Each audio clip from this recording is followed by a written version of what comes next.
are the sons of God. So you got to understand that he says there's a difference between people. You know, he says sons and daughters.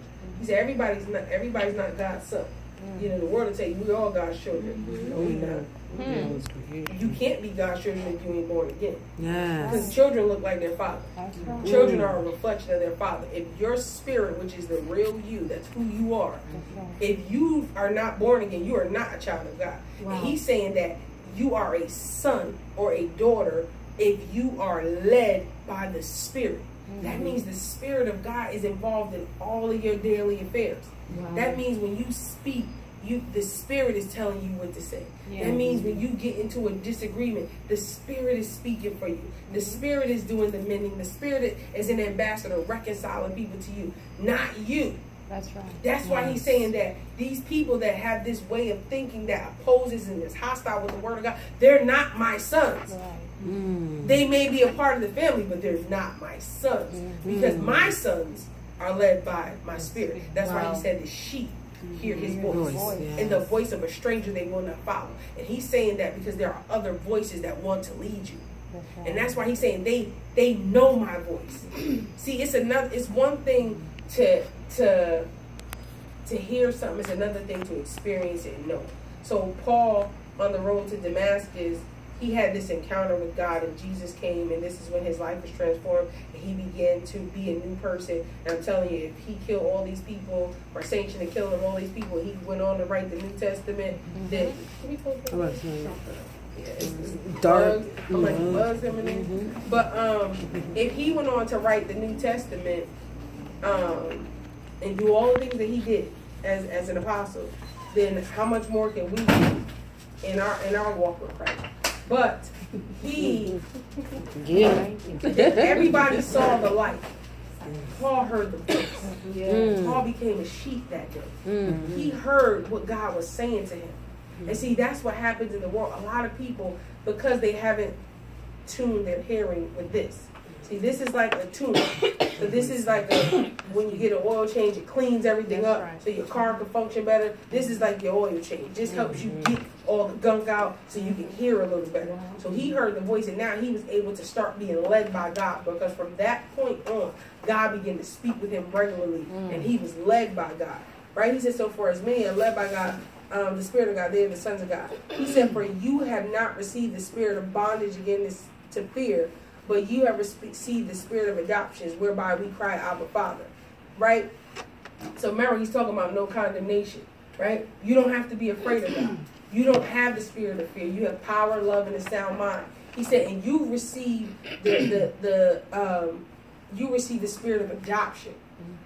Do you know when foster kids are in foster homes, they always feel like orphans, but when they get adopted, now, a lot of times the person will change their last name to whatever that family's name is, because now I'm part of a family. I've been adopted. I'm not an orphan. So what he's saying is, you need to know that you're not an orphan, meaning you're part of the family. You got rights. You in the will. If I got money, you got money. How many of y'all got kids? Your kids do not think about your paycheck when they ask you for stuff. No, they don't. They like, this my mother. Mom, my kid keep asking me for LOL doll. I'm like, how many times you ask me for this doll? And I done said no like 30 times, right? Now, she keep asking, right? She keep asking me. And that's when I believe it's Matthew 18, where he said that this woman kept coming, kept pressuring. See, when you a daughter and when you a son, you always in God's face, like, but God. But God. But God. And that's what Abraham did when he was, what do you call that? Bargaining with God over Sodom and Gomorrah. He's like, but he's like, don't shoot down your servant, but I know if it's 10, but wait a minute, if it's 5. But he was going back and forth. And what he's saying is, come into this type of relationship with me. Don't look at me as this being. Look at me as your father, and come to me like you would come to your natural father. Let's have these dialogues. Let's be real. That's why I told you last week, don't be afraid to make a mistake. God is your father. He's going to correct you. But if you never make the mistake, you don't get the correction, and you don't know what to do next time. When your kids make a mistake, you correct them, and then they get a chance to do it again. Right? They get a chance to go a different route. But if you just sit there like, I don't want to offend God. No. He's your father. He expects you to do some left stuff. And what he's going to do, like any good father, that's why he said, who I love, what? A chasten, right? And I'm going to chasten you because I want you to get it right next time. But if you sitting there and scared to make a move because you like, I don't want to do the wrong thing, you're going to... Wow. Part of your kids raising them is correction. It has to be a part of that. If you're not correcting your child, you don't love them. And what he's telling you, and what he's trying to correct you for, he's trying to correct you because you got to grow up. If you don't grow up, then he can't give you all of the things that he set aside for you, because the Bible says, though the heir be Lord of all, if he's still a child, he's no different from anybody else, because he can't get this inheritance until he grows up. So you got to be willing to go through the process of growing up with God. Right? So what he's saying is, you receive this. He said, the Spirit itself will bear witness with our spirit that we are the children of God. So understand that the Spirit is going to bear witness. Nobody's going to be able to tell you you're not a child of God. God don't love you. The Spirit will bear witness to that. He's going to bear witness that I'm your father. Because what's going to happen is, after he corrects you, he's going to love on you. That's the next step with correction. See, you don't just correct your child and say, get away from me, I'm done with you. No, when I correct my kid, I wait a couple minutes. I let her think about what's going on, then I bring her over and I embrace her. So she understands that I'm going to correct you. Like, get that in your head. It's going to happen. But I still love you. And you need to know, and you won't understand it right now. And that's the thing. We don't understand it as children, but we need to know that he still loves us. So after he corrects us, after he chases us, he's going to bring us back with love. And the Spirit is going to do that. Because it'll be the thing that you'll do something, and he'll chasing you, and then he'll correct you, and then he'll tell you how much he loves you. You fall on your face, and you be in tears. Like, Mr. Marty, he's like, that's okay. It's okay. You'll be all right. We just going to keep going on. Right? So in verse 17, he said, and if you're children, if you're his child, you're in the family, that means you're an heir. That means everything I have, you are heir to this, right? He said, and if you're an heir to this, then Christ, you're in him, you are now joint heirs with him. So everything that I have and that he has, you are not only heir to what I have, you are heir to everything Jesus had. So people think, well, I have this heir with God, but I'm not like Jesus. No, you are an heir to God. You are joint heirs with Christ. You have access to everything God has, and you have access to everything Jesus had, did, said. You are basically in him, which means you and him are really one. That's why he said, greater works will you do. But we don't believe that. We don't believe this a lot of times. And this is why they crucified Jesus. They didn't crucify Jesus because he committed any sin. They crucified because they said he committed blasphemy. How are you calling yourself God?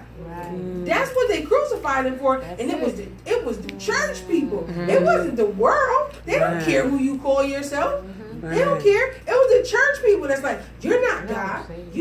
How are you calling? So you're the Messiah? And they're like, I know you. You a Mary boy. You from the hill. You from the village. I know you. You ain't God. Right?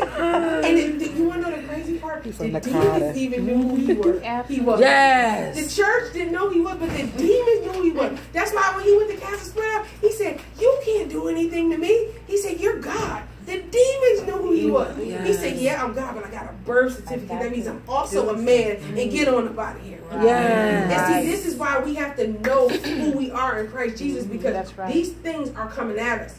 And you won't speak like God and cast things out and do these things if you don't know who you are. You can't sit and just say, I go to church, and then be subject to these things at home. Because the things that church, like I said, is a lot of time it has become, like Karl Marx said, the opiate of the people. You go get hit on Sunday, and then you back next Sunday for your next high. He don't want you to live from one hit to another. This is not about that. This is about a relationship and understanding who you are. And this is why you have to constantly study the Bible, because it's like learning who you are. That's why when he said in Psalms 23, he said, you caused me to lie down in green pastures and walk beside the still waters. The still waters represents a mirror. You caused me to look in your word and know who I am. I only know who I am by this word. Because if the world tell you, they'll tell you I was anything but what God said I am. They got a whole nother thing for who Jesus is. But God said, I'm who he says, right? So he said, now we get into some good stuff. He said, so your joint heirs with Christ. He said, if so be that we suffer with him, that we may also be glorified in him. That's why he said, don't think you're not going to have any trials. He told you in advance you're going to have trials. You live in this world. don't be surprised that things don't go your way. Don't be surprised that people die, people leave you, people, talk about you, that they do all these things. He said, in this world you will have tribulation. He said, you're going to have, because you're a joint heir, you're going to have to suffer with me too, right? But then he goes on, he said that if you suffer with him, you'll also be glorified with him. Yeah. So that's the promise. That's why Paul said, I reckon that the sufferings of this time have nothing on the glory that's going to be revealed. God is trying to reveal some glory in your life. Don't look at what you are going through and think that something is strange. Focus on the glory, because what you are going through has nothing on what God has set aside. He said, ear has not heard, eye has not seen what he has set apart for those that love him. There is something that God is trying to get to you that this enemy does not want you to have. That's why he's attacking your identity. He's attacking your marriage. He's attacking your children. And what you have to do is stand your ground in this word. You have to stand your ground. So I thank God that, I'm learning that even through this hurricane that, Florida is a stand your ground state. And that means that you have the right to kill anybody that is coming after you. Now, we know unfavorably how that turned out, for the young man last year, and that was a tragedy. But what I thought about that is, with this word, I have the right to annihilate anything that's coming at me. I have the right to shut it down and kill it dead. And I have, that's my ground. That's what it's saying, that you have the right to stand your ground. And I thought about that. I said, why is it like that in southern states? Like in southern states, you don't even have to have a permit to have a gun. Here, you get caught with a gun without a permit, you go all the way down. In Georgia, as long as you're 18 and you don't got no felonies, you can have a gun. Wow. And it's like that because it's a big state. Here, you could call the cops. This is substation right here. You call the cops down there, the cops down there in 2 minutes. In parts of Florida, you an hour and a half from the nearest police station. You call them, they might not make it there. So you have to protect yourself, right? So think about, God is in heaven. He said, I'm giving you all this power. You're on earth. Take the power that I've given you and stand your ground. Don't let nothing crazy. Stand your ground. Stay what you believe in. Whatever you started believing in, stand on that ground. If something's coming at that, attack it with the word. That's why he said this is the sword of the spirit. This is your weapon. This is your armor. Stand your ground. My God. So he said, for I reckon, this is, that the sufferings of this present time, and listen, we got to get this. Thank you, Jesus. He said, the sufferings of this present time are not worthy to be compared with the glory that shall be revealed in us. Glory is manifested word. It ain't just the word, it's the manifestation of the word. It's the tangible, hold it in my hand, see it, look what I told you, God did what he said he was going to do. It's the manifested word of God. It's the thing that's going to draw the people. Isaiah 60 said that in the end days that gross darkness is going to cover the earth and gross darkness the people. He said, but you're going to shine. And listen, if darkness is in the earth, you are not going to shine spiritually.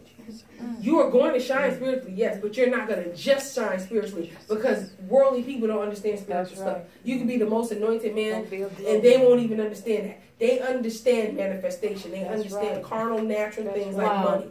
And that's why God is saying, I'm going to get your money right, but I got to make sure that everything that's in. Remember we talked about how when he bought those children out of Israel, he bought them out to bring them in, but they had to go through that wilderness experience to burn out everything like them that was like Egypt, because you can't bring that crap into the promised land. It doesn't work. That's why he fed them with manna. He wasn't trying to starve them. What he was trying to get them to do is trust him. Because when I bring you into this land, I'm trying to bring you so much that I need to have a relationship based on trust with you. So what I'm out here doing when I tell you don't put up the food is showing you that you can trust me to provide for you. If you don't trust me to provide for you and I give you 50 million and then the world takes it, you will start doing something strange for a piece of change. But if you trust me, you'll be like, if that gets taken, God give me 100. Because you developed the trust with him. It's not about what he was doing. He was trying to get them to trust him. Because in Egypt, they trusted in the flesh pots. They ate those things. They were provided for. They didn't have to trust God. And this is why, I was talking about this in our video last night, that when you have certain things that come to you regularly, you don't have to trust God. See, when you don't know where it's coming from, and see, that's what they were. They didn't know where it was coming from. Wow. Right? He just said, I'm going to provide tomorrow. And when you go to bed tonight, you know you got kids, and you're like, wait a minute. Okay, God. You going to provide tomorrow? And you think, when I get up, my baby going to be hungry. Like, is it really going to be there? Like, but what he wants you to say, remember, this is about faith. He that comes to God got to believe that he is. And that he is a rewarder of those that diligently seek him. You got to come to him and believe. Here's the thing. If you can't come to God and believe, you might as well kind of not come. Because you're not really all in. And that's what he said. You're not hot. You're not cold. And this is the problem with the church. You got to be on fire or not. See, we not hot. We not cold. See, we kind of like in the middle. Like we want to kind of one day I'm believing, the next day I'm breaking down. Right? One day God gonna provide all my needs. The next day Auntie can borrow $50. Like I mean, and nothing wrong with that if God leads you to do that. But I'm just saying that what he's saying is I need, and this is, and I'm gonna get to this. This is why he's saying I need you to be one way, because I can correct you better wherever you are. See, if I want you to sit there, okay, if I want you to go to New York, or if I want to direct you somewhere, and I say, where are you? And you say, I don't know. What do I do with that? Right. So when God is trying to correct you, and he's trying to bring you out and bring you in, and he's saying, I'm trying to bring you in, where are you? I don't know. Okay, now mind you, he knows, he trying to get you to know, right? Because your knowing is going to decide how you interact with him. So now, but if you say to God, I'm in the club, I'm getting it in, God say, okay, I know what to do with that. Right. I'm going to work with you. Right. See, now he can direct you from the club to the church. Yes. From the club to Jesus. Yeah. Now, but if you say to God, where are you? And you say, I don't know. I was in the church last night. I'm in the club today. Tomorrow I'm going to, to the club again. Next week I'm going to be smoking crack. And then today I'm going to pray Jesus. I'm Holy Spirit filled. Like, he's like, I don't know which way how I need to deal with you. Because that's what he's saying. I want you to be either or. See, Paul was a sinner. God don't have a problem with sinners. He got a problem with people that is fronting and faking. Wow. Yes. Be real. And that's why the world don't want you to be real. You be real, they be like, you telling all your business? Yes! I'm trying to get found. Jesus. I'm trying to get found. And I ain't worried about what you thinking. Yes. That's why the world is set up to condemn you and to shame you. So whatever you doing in the corner, in the booth, in the back, you ain't telling nobody. Right. So then now when God comes looking for you, you was in the club. So he came to the club. Because remember, he's a consuming fire. He's going to come get you. Yeah. That's what you got to know. When he said he came into the pit and he pulled you out of the pit, wherever you at, you could be in the strip club. God is coming to get you. Yes. You understand what I'm saying? But if he comes to get you and now you done moved to church, I'm here. Where you at? I'm in church. Okay, so now I'm coming to church. I get to church. And now you back over here. Okay. It's like, so now we doing this, where's Waldo thing. And that's why people it's so hard. But that's why you got to be honest with yourself about where you are. Yes. You got to tell me where you are. You got to be honest with yourself, with God, so God now can know where to find you. That's what he said to this church in Revelation. Like, you didn't need the hot nor cold. He said, I'm just spewing you out of my mouth. Yes. So at least that way I know where to find you. Yes. Wow. Right? So he I don't even know how we got there. Okay, well, we're in verse 19. All in. Right, I'm like, I don't even know how we got there. So he said, now, this is the good part. He said, for the earnest expectation of the creature waited for the manifestation of the sons of God.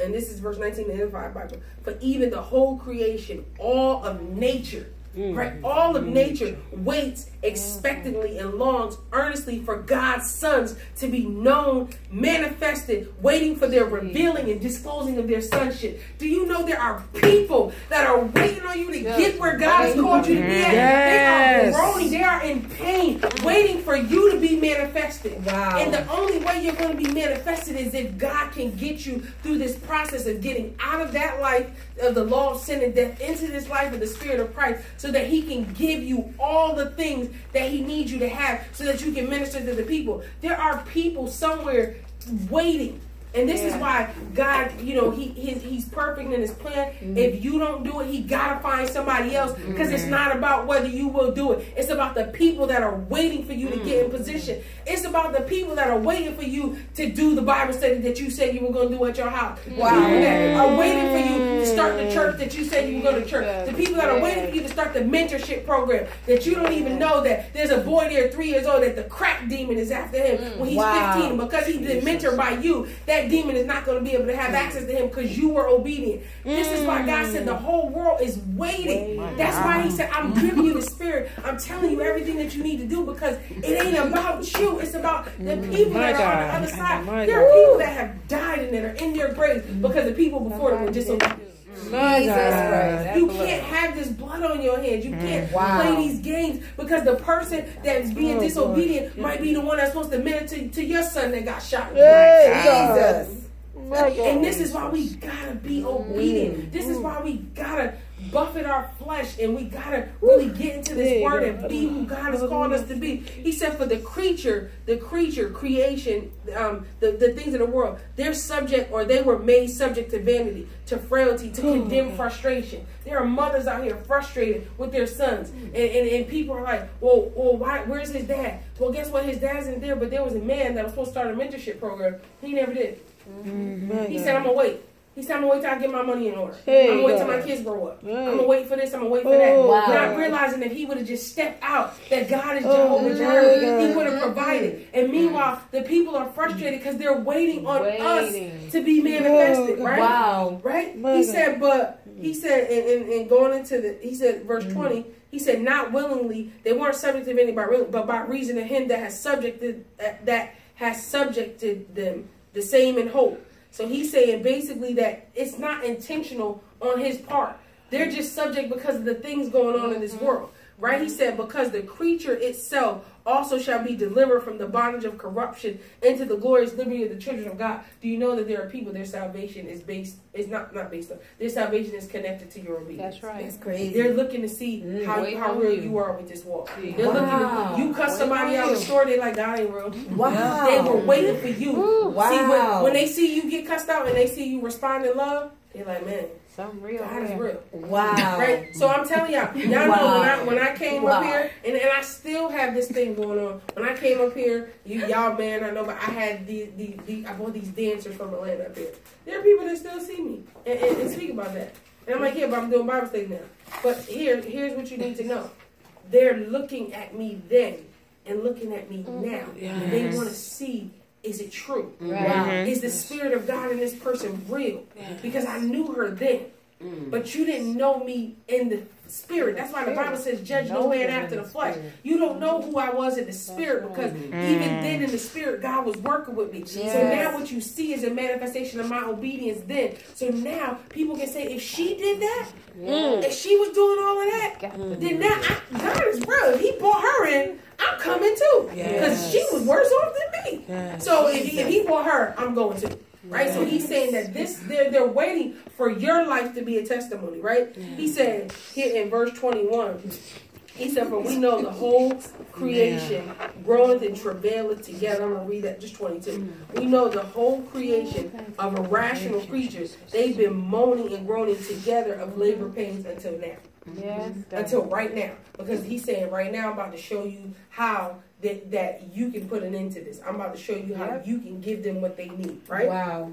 How to get it done. He said, and not only they themselves, but ourselves also. He said, remember this. He said, that not only are they growing, you're growing. Because there's a part of you that is unfulfilled until you get into the will of God. Right? So you're growing too. You have this frustration in your life, like, I need to be doing more. I'm supposed to be doing this. I'm supposed to do that. Because they're not growing by themselves. You're growing too, because it's not a burden that he's giving you. People say, I got a burden for prayer. No, it's not a burden that he's giving you. It's the purpose in you that is burning that he wants you to fulfill. And they're growing and you're growing together because it's a labor pain. You're trying to birth this thing in you, right? So he's saying that, until now, he said, but you are the first fruits of this, which have the first fruits of the Spirit. So you're the first fruits of the Spirit. Even ourselves, we grown within ourselves, waiting for adoption to with the redemption of the body, right? So he's talking about this, your soul's been bought now. It's perfect now. Your body's going to be redeemed at the last day. So he's saying that they're waiting on all of this. So all this stuff has to be done while we wait, while we prepare, right? So he said, for we are saved by hope. But hope that is not seen is not hope. But hope that is seen is not hope. What a man sees, why does he hope for it? He's saying that you're not, if you're seeing it, you're not hoping for it. You're trying to get access to something that you have not seen. That's why the Bible says ears have not heard and eyes have not seen. You're trying to get access to something that you have not seen. Don't think because, like for me, you're doing this Bible study great, but don't think you in the full will of God. It's still much more to be done. This is not what you're hoping for. This is what you're doing. But there is still much more to be hoped for. That's what he's really trying to get, right? He said, but if we hope for what we see not, then we do it with patience and we wait for it. But understand, waiting is an active word. You don't wait like I'm sitting here waiting. You wait like I'm serving. While I wait, I'm getting in position. I'm doing what needs to be done. Like a server at a restaurant. You're a waiter. Do you need juice? Do you need water? Do you need napkins? Do you need this? You need that. They're waiting. They're a waiter. They're